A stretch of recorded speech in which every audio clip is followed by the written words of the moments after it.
Thank you, Doug. Hi, everybody. My name is Jim. I'm an alcoholic. I'm glad to be here. I'm glad to see all of you here. Let's see. Oh, yeah. Our joke maven, Audrey, has graced us with some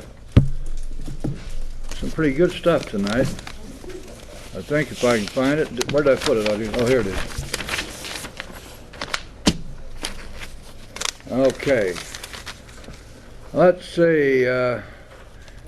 Audrey has labeled this as 5 things that sound dirty in law, but really aren't.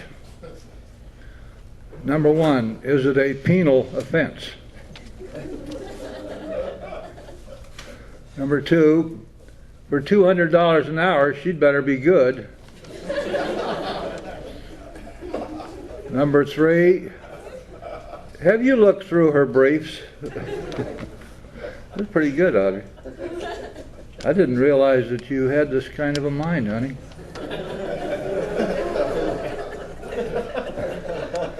We'll get this one. Number 4, can you get her to drop her suit? Oh, yeah. And, number 5, Sydney, you better leave the handcuffs on. Okay. Now, who's Sydney?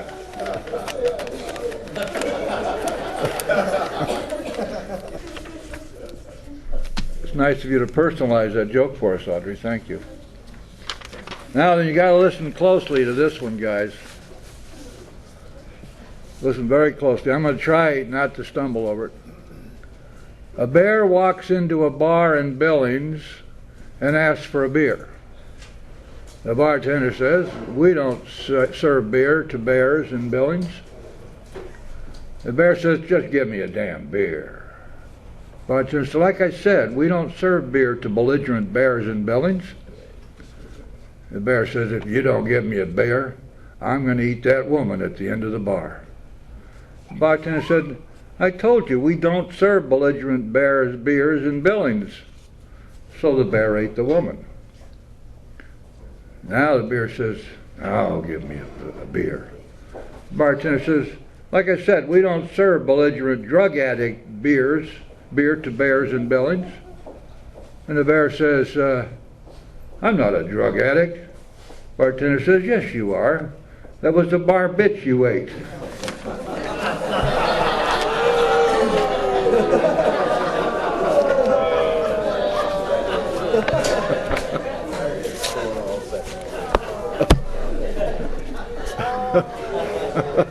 Oh my goodness sakes.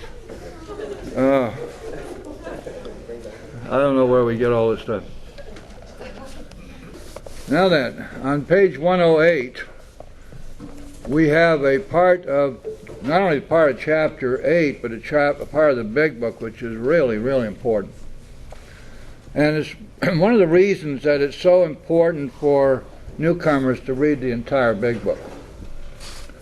You can go back into Dr. Silkworth's opinion. You can find him talking about the fact that alcoholism is a progressive illness.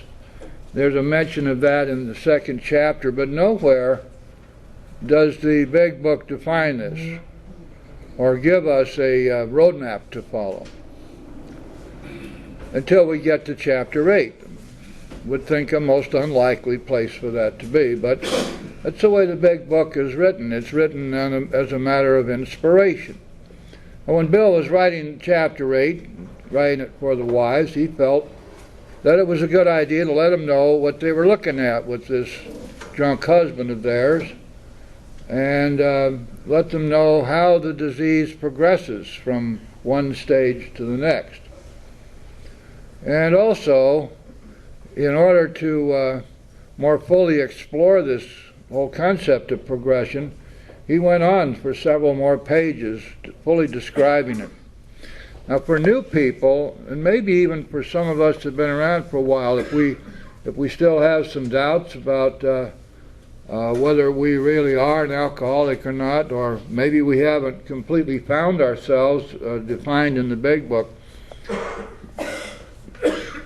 This chapter and these few pages, which clearly set forth the elements of the progression of the disease, will help us to identify ourselves. And somewhere within these various progressive elements of the disease we're going to find ourselves. It may be that we will put together 2 or 3 different concepts, but ultimately, if we read this, we're going to see ourselves. I've had a lot of people, I've worked with new people who truly found themselves right here and say, well, I'm not like that, but I did this and this and this and this, and so pretty soon they're beginning to identify rather than to deny. This first husband may or may not be an alcoholic, probably is not. Although, who's to say? There may be other parts of his story which don't quite correspond to this description. But he wouldn't be unusual, you know, here, because there are a lot of people who are members who are not alcoholics. They have a problem with alcohol, and they have a desire to stop drinking. And that's all that's required to be a member. And there's no reason why they shouldn't be. The problem that they pose sometimes, not always, but once in a while, is that they don't have to work the steps to stop drinking. And a few times, once in a while, one of these folks will loudly proclaim that as a fact. Well, that's fine for them. The problem is almost always some new people sitting around, their ears are big and flapping, you know, and they're hearing say, oh, I don't have to work steps. Well, I said, boy, he didn't have to work steps, I won't have to either. And yet this one who's saying that is an alcoholic of the first water and must work the steps if they are to recover. There are people who are convinced that they're alcoholics when they're born. That the first time they picked up a drink, they drank alcoholically. And that there was no progression to a place where the disease of alcoholism took over. I think most people have found something quite different, and that there, in fact, is a jumping off spot. There is a place where we cross over from where we could stop if we really wanted to where we can't stop. Now, exactly where that's going to be with each individual it's impossible to forecast. But in looking back, in hindsight, we can see what happened. Now here, going to the bottom of page 108, we're looking at husband number 1 now. Your husband may be only a heavy drinker. His drinking may be constant, or it may be heavy only on certain occasions. Perhaps he spends too much money for liquor. It may be slowing him up mentally and physically, but he does not see it. Sometimes he is a source of embarrassment to you and his friends.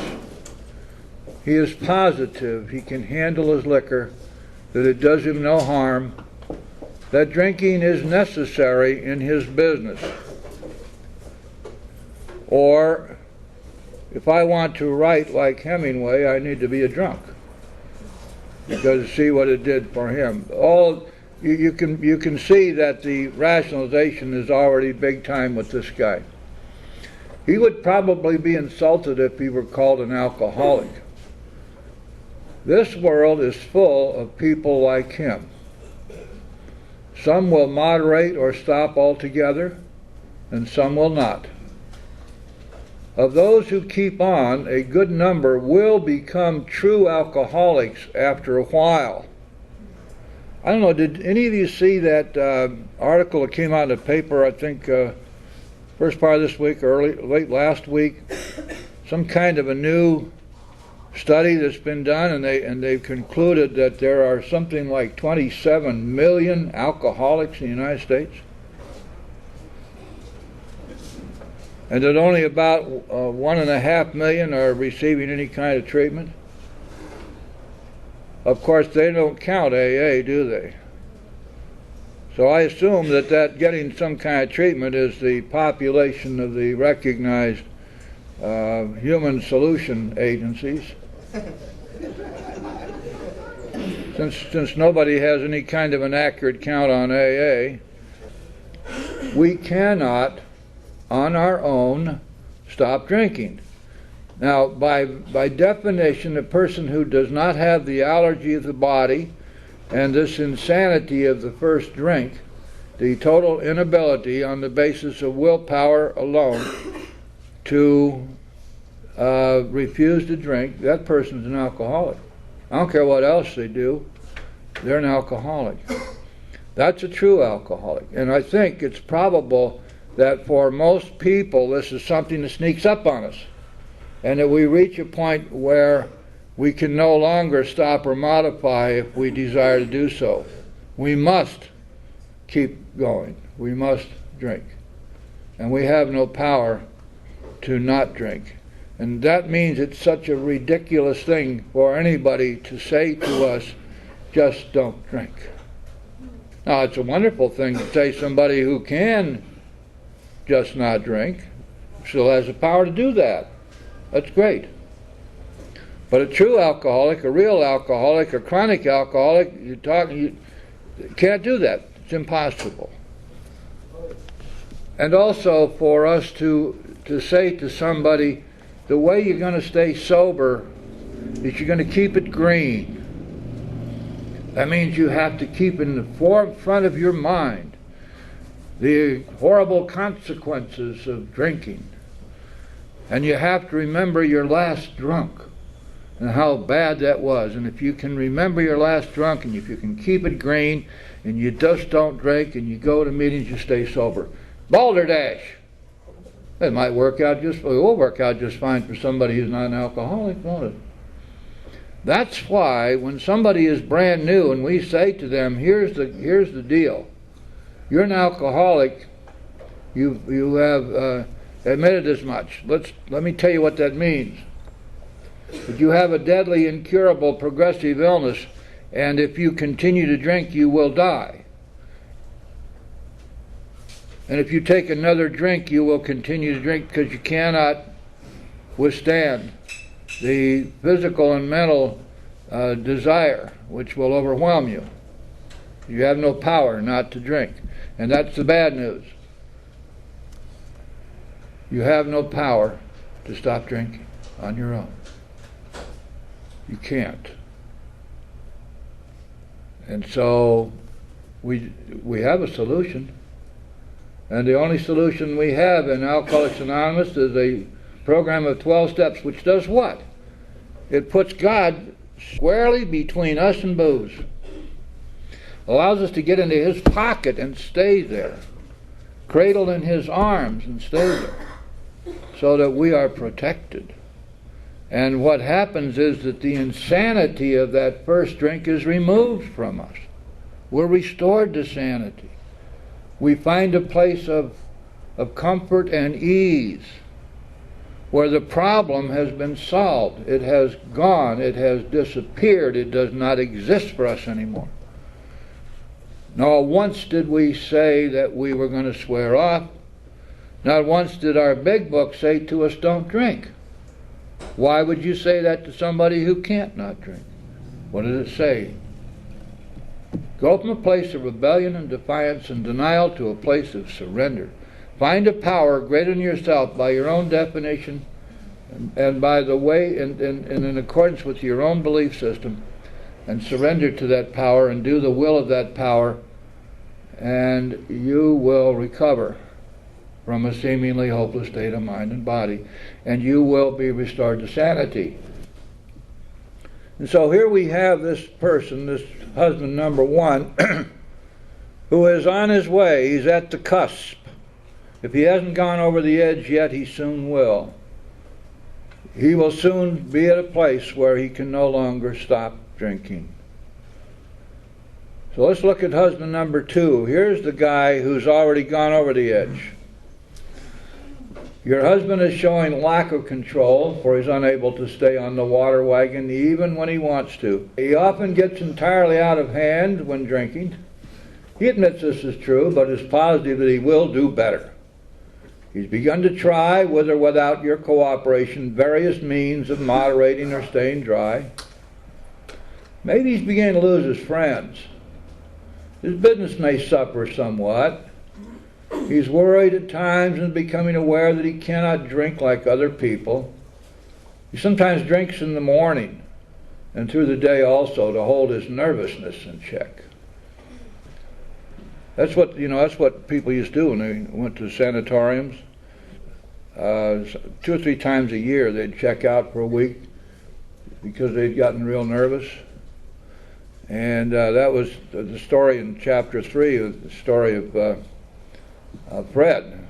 Fred was checked into the hospital to get rid of his nervousness. He's remorseful after serious drinking bouts and tells you he wants to stop. But when he gets over the spree, he begins to think once more about how he can drink moderately next time. See, there's one of the major problems. In chapter 3, the big book addresses that problem, doesn't it? That the idea that somehow, someday, he'll be able to drink like normal men is the great obsession of every abnormal drinker. That the persistence of this illusion is astonishing, that many pursue it into the gates of insanity and death. Now, one of the things that we have to learn is that this is an integral part of the first step.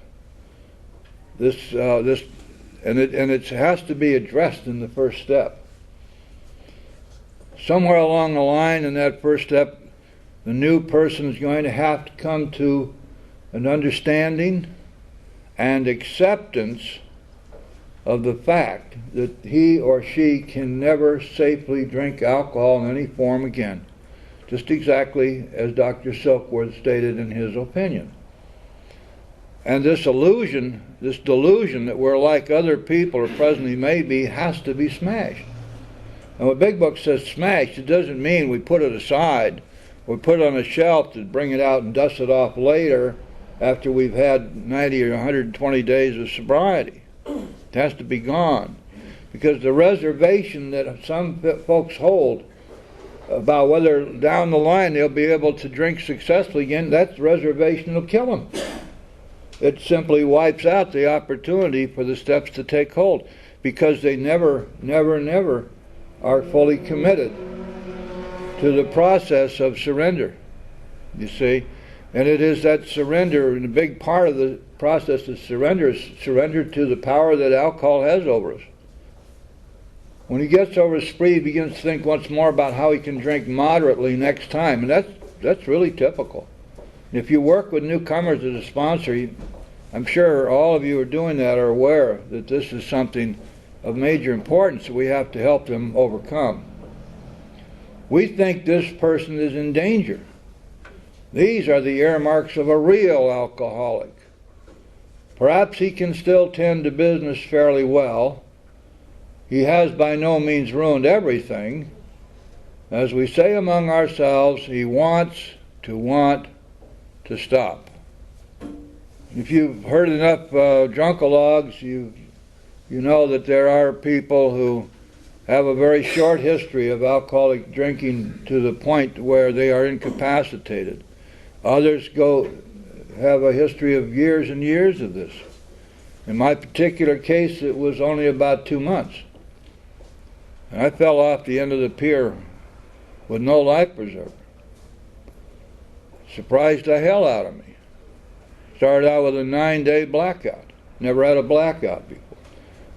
I guess, I can't prove this, but I guess I just have the feeling that my mind and my body, my brain, my body, nervous system, everything else just gave up and said, enough's enough.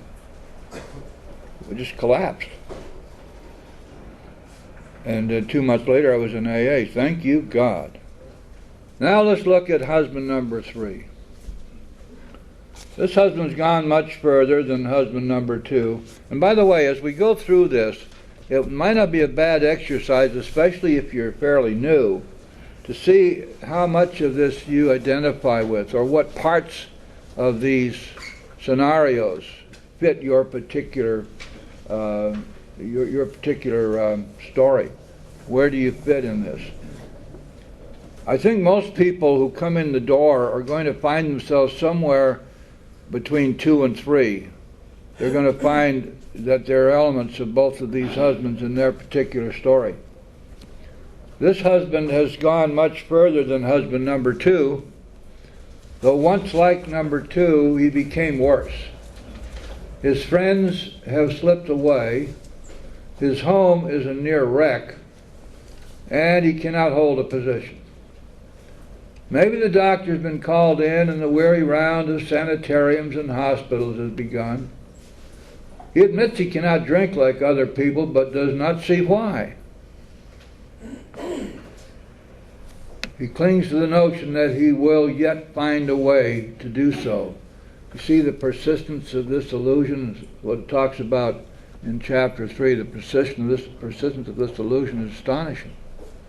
That somehow, in spite of all the evidence to the contrary, some way, somehow, someday, I'll be able to drink like normal people. He may have come to the point where he desperately wants to stop, but cannot. His case presents additional questions which we shall try to answer for you. And by the way, the next 3 or 4 pages go ahead into all 4 of these husbands and further expand and elucidate what these shorter paragraphs are telling us. You can be quite hopeful of a situation like this, they're saying to the wife. We see so much in here. We see denial, don't we? We see this hanging on to the idea that somehow I can drink again. We see the attempts to stop. Remember, also in chapter 3, we had that whole dissertation in the 3rd chapter about various means of trying to stop, and that one paragraph that deals with the various types of trying to stop by changing drinks, drinking only beer. But you can be quite hopeful in a situation like this. Now, if you see yourself in here, then it may help you, if you're new, to make a decision whether you really belong here or not. Now here we come to this rascal number 4. This is the guy that has really lost it. Now we got a lot of people in AA just like this. Lots of them. And the big book tells us that it doesn't really matter how far down the scale we've gone, doesn't it? That this solution works for everybody. You know, if somebody walks in that door and they're able to halfway comprehend what it is we're trying to do here, if they're willing to just do some work, it's amazing what happens. Because remember what the big book says is, and this is true, that when the spiritual malady is overcome, we're going to straighten out mentally and physically.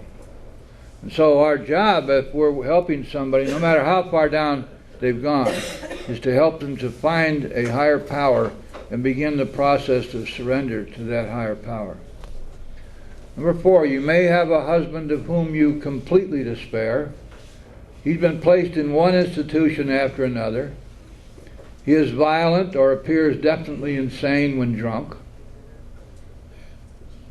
We know about that, a lot of us. Sometimes he drinks on the way home from the hospital. Oh, why now, who in the world would do that? I mean, whoever heard of such a silly thing? Oh, no, nobody would do that. Way home from the hospital, away home from the jail, away home from the PO's office. Oh, I dropped today. I'm safe for a few days. Perhaps he's had delirium tremens. That isn't something I would wish on anybody. Doctors may shake their heads and advise you to have him committed. Maybe you've already been obliged to put him away. This picture may not be as dark as it looks. Many of our husbands were just as far gone, yet they got well. Truth. The truth. Look at this and say to yourself, this program is not just for people who come wandering in here with a nudge from the judge, or they've had a referral from a treatment center, or their businesses said you either get AA or get out, or their families turned on them, or somebody has ratted them out and turned them in, so they end up on our doorstep. This program is good. It's good. Works for everybody. If they got sufficient impetus and willingness to go forward with the steps, they're going to find a whole new life, just as we do. This program works for the person who has just crawled off of his cardboard mat from under the bridge and is looking around for some rags to wrap up his shoes, because the holes in his shoes are beginning to cause terrible blisters on his feet. And being in South Florida, he's wet all the way through because it's rained every day for 3 months. Or in a couple of months the blue northers will start, and there'll be some awfully cold nights. And he stands out on the street corner at the entrance ramp to the freeways or the exit ramps, and he has a sign, and some of them are pretty clever. Help me, I'm trying to find work, or help me, I got 3 kids at home, or help me, I'm trying to get home. And he knows if he does that, he'll get enough money to get another bottle, maybe something to eat. This person has, to every intent and purpose, lost hope. That's why the big book talks about this, clear back there in the forward of the first edition, the seemingly hopeless state of mind and body. And that's really important to understand, because it is this very sense of hopelessness, this perception of hopelessness, that the big book is designed to overcome. The person who has been saying to themselves all the way through the first 7 chapters, well, that doesn't apply to me. I've gone too far down. There's no way these people can help me. This book isn't going to help me. And here describes this person precisely. And then he has to say, well, wait a second. These people are saying that many were just like me, and they recovered. Maybe there's hope for me. And we'll have to pray that this person has someone that he or she's working with who knows what they're doing, can help this poor, homeless, downtrodden, hopeless drunk to find something, just a spark, enough to go on and give this a try. Because if they do, and if they stick around, and if they follow directions, they will recover. No doubt about it. And they need somebody to look them in the eye and tell them that. I promise you, if you do exactly what this big book tells you to do, you're going to be just fine. I promise you that. And I mean it, because you know it's true. There's another problem that we all face here. I guess I've spoken about it a few times, and I know you probably think I ride these hobby horses all the time. Maybe you get sick and tired of hearing me. I can't help it, because I feel I'm pretty passionate about this program and this big book. More and more today, these days, I'm working with and meeting and listening and talking to people who are multiple attendees at treatment centers, one after another. Last night, at my sponsorship workshop meeting, there was a lady there who came up to me at the break, and she said, for years, I've been going to treatment centers, detoxes, and halfway houses. And each one of them, in essence, said to me, just give me your money and we'll cure you. You're going to be just fine. Just pay your money. And the people who offered to help me would get mad at me if if they told me to go to yet another treatment center, and I refused, and I'd finally break down and do it. And they'd all say, this is the answer, this is the solution, just pay money. And she said, none of this ever worked. And within the last couple of months, this lady has been working the 12 steps, and you should see her. It's a miracle.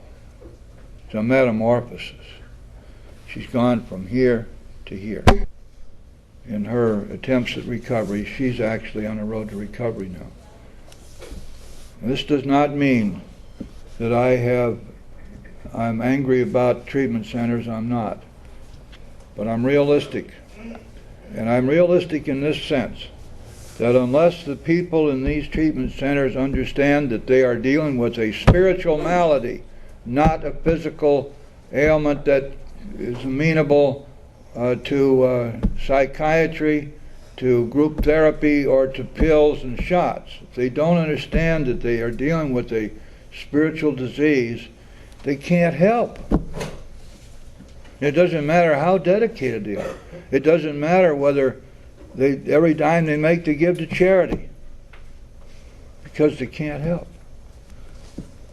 In 1970, going way back there in those old days, just after I came west in a covered wagon,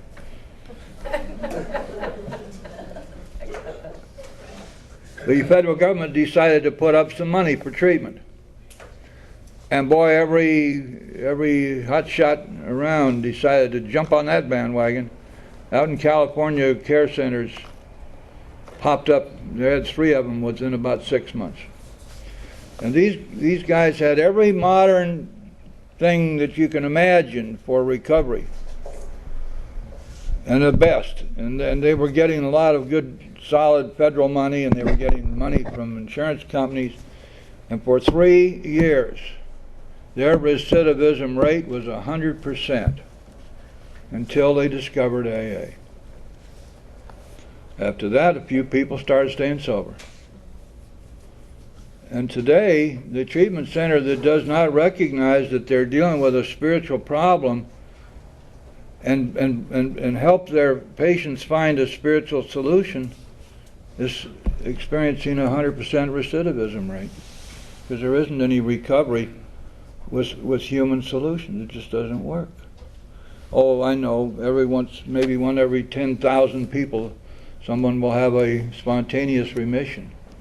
But that's the exception that proves the rule. We get people coming in here, we need to help them to understand that our program is a program which is based entirely upon a progression from denial and rebellion to surrender to a higher power. That it is a spiritual program, and that their problem is a spiritual problem, and that the solution therefore must be a spiritual solution. And when they understand that, and we understand it, and we help them, they recover. Why are we surprised? We know it's going to happen.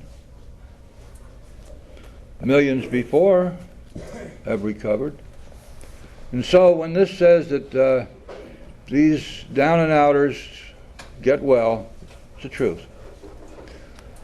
Now we're going to go back and revisit husband number 1. This is kind of interesting stuff. Let's see what it says. This is the guy who may or may not be an alcoholic, probably isn't. Oddly enough, he's often difficult to deal with. He enjoys drinking. It stirs his imagination. His friends feel closer over a highball. Perhaps you enjoy drinking with him yourself when he doesn't go too far.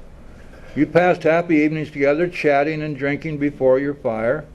Perhaps you both like parties which would be dull without liquor. We've enjoyed such evenings ourselves. We had a good time. We know all about liquor as a social lubricant.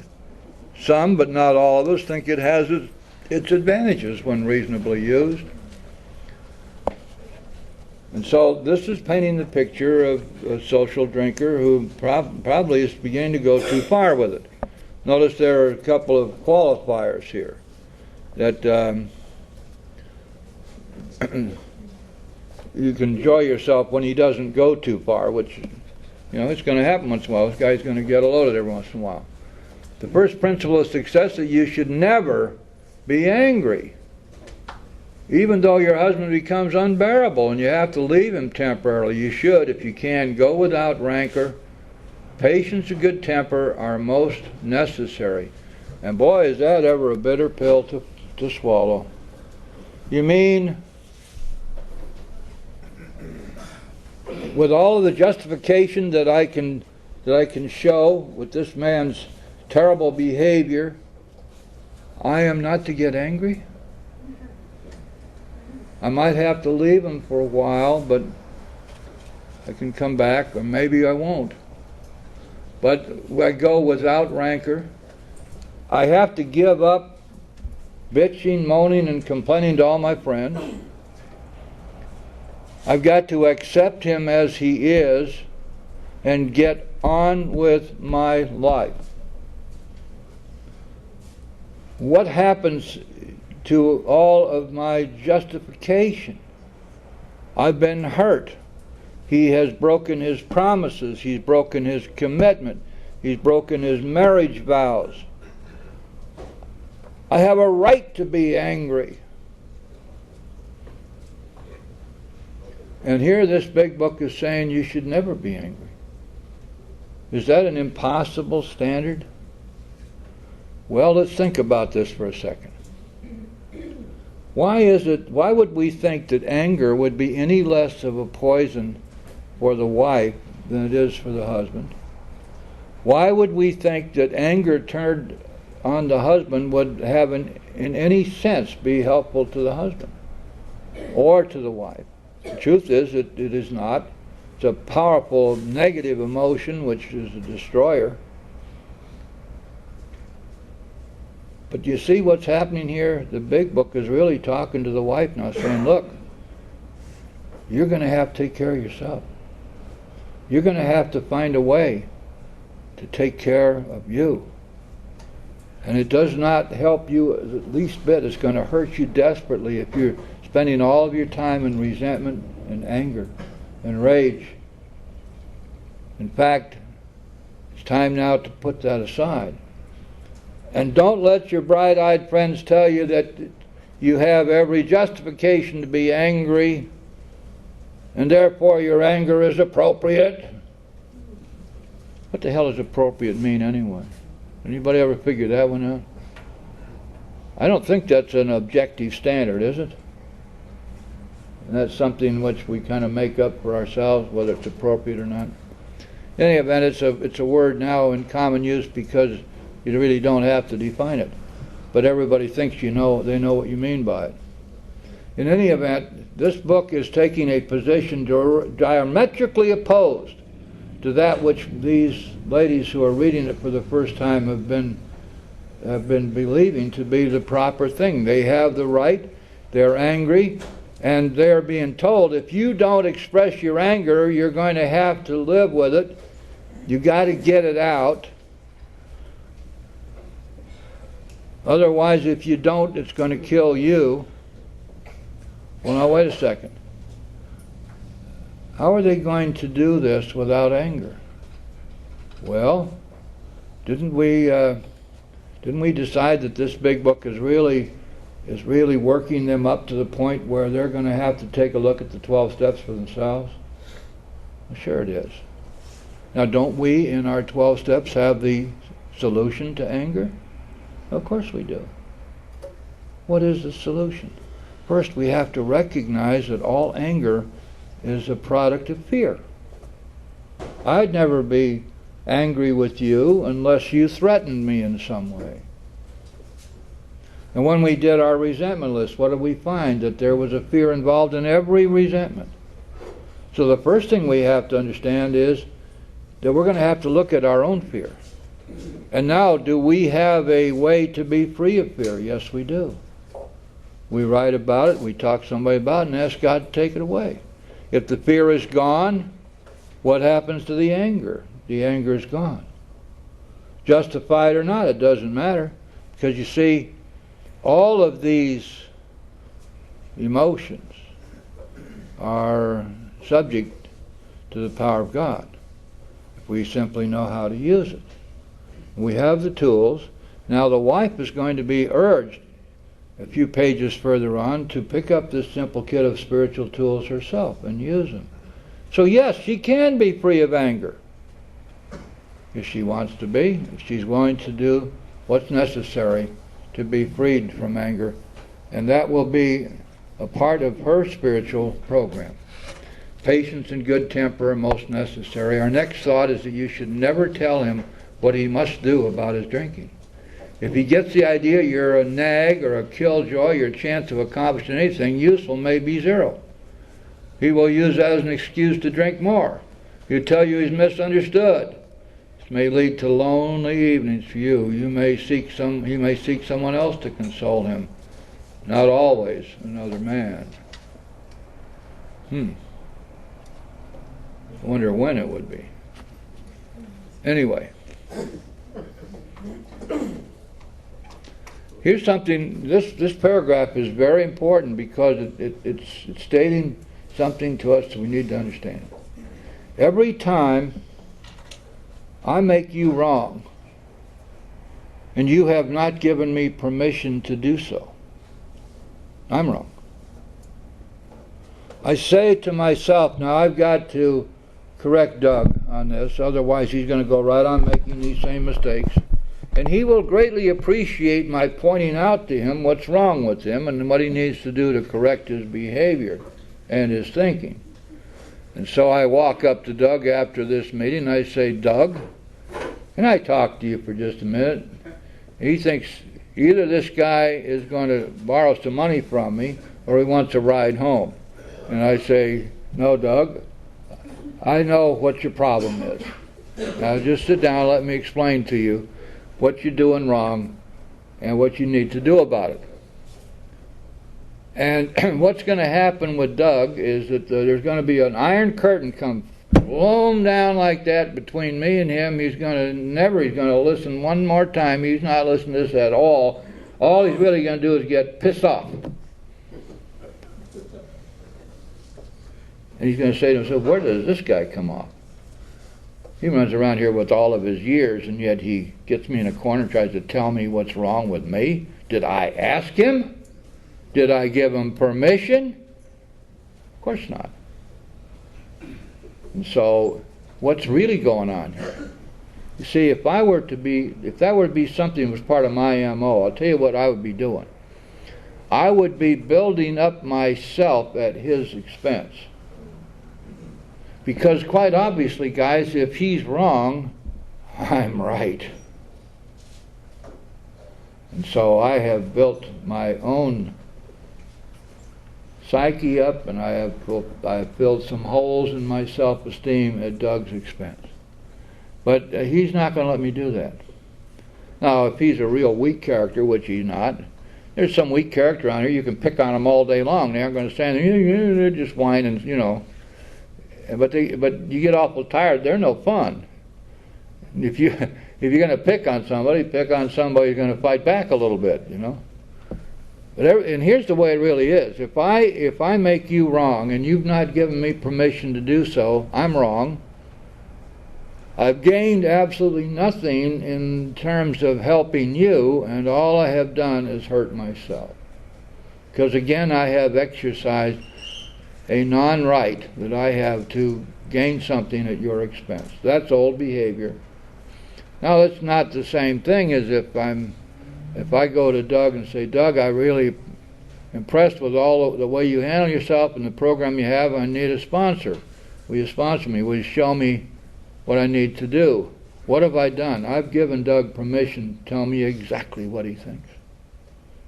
If somebody comes to me and asks for help, I assume that I have the right then. I've been told, tell me what you think.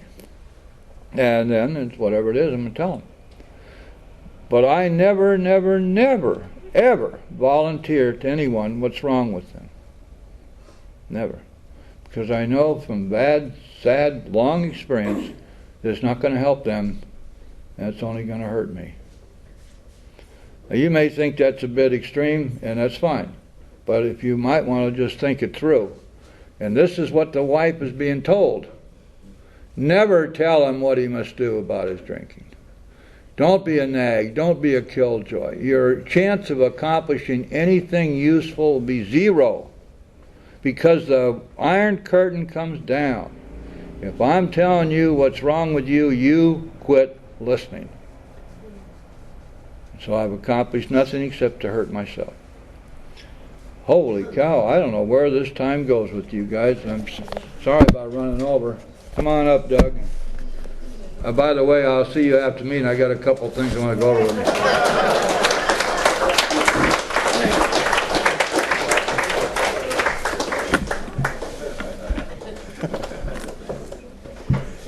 All right, we have a volunteer for chips tonight. She's volunteered for us.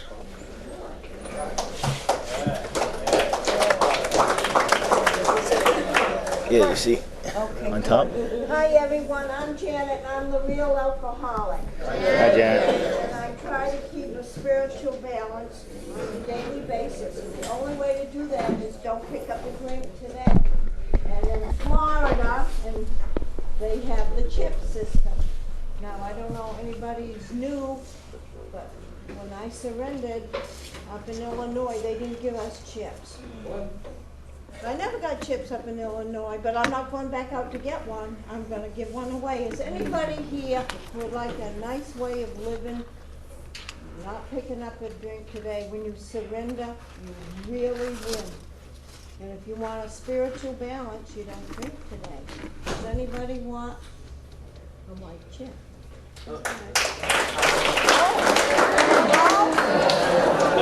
Sorry. Now, I don't know if you know, but these chips are red, white, and blue. Just like our flag, it's a freedom to take a chip. So if you're new, and I don't know who is here that's new, please don't be bashful and take one because red, white, and blue is marvelous colors, just like our flag. 30 days. Oh, it's silver. Now, anybody like silver? Oh,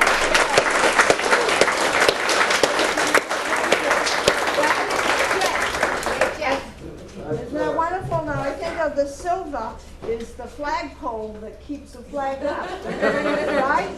And silver will keep him up if he doesn't pick up a drink. That's all you don't have to do today, is go to a meeting and don't pick up a drink. That's that simple. Anybody blue? My favorite color, 6 months. Anybody at 6 months? When I had 6 months, my shakes went away and my whites in my eyes were not bloodshot anymore. Anybody? No? Boy, everybody's wealthy. Now what about 9 months? Red. You, oh, Chris?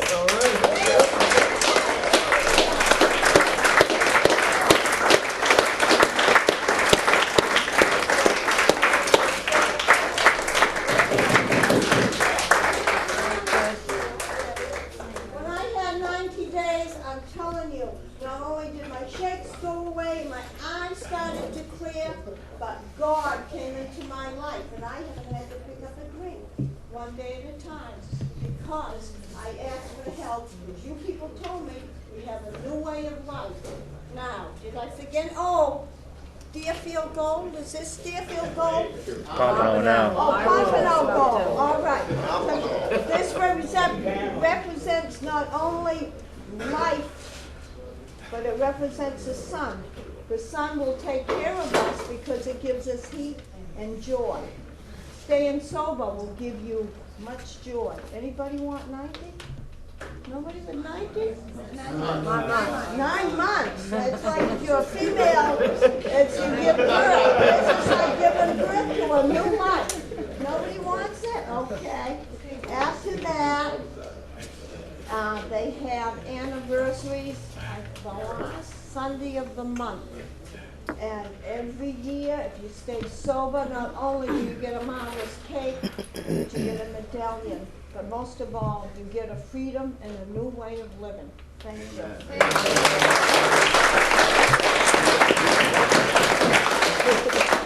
Okay, I'd like to thank everybody for being here and participating in this meeting. And with that, I hope we'll all be here next week. I know I will. Anonymity is the spiritual foundation of all of our traditions, ever reminding us to place principles before personalities, which is our 12th tradition.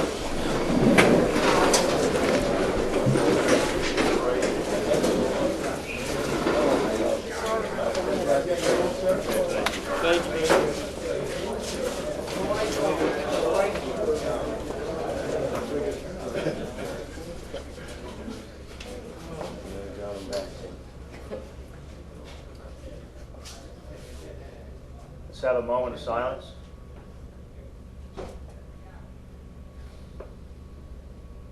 Our Father, who art in heaven, hallowed be thy name. Thy kingdom come, thy will be done, on earth as it is in heaven. Give us this day our daily bread, and forgive us our trespasses, as we forgive those who trespass against us. And lead us not into temptation, but deliver us from evil. For thine is the kingdom, the power, and the glory, forever and ever. Amen. Keep coming back to work as you are wicked. Oh, Doug. I got a nudge from the judge. Can you sign me in?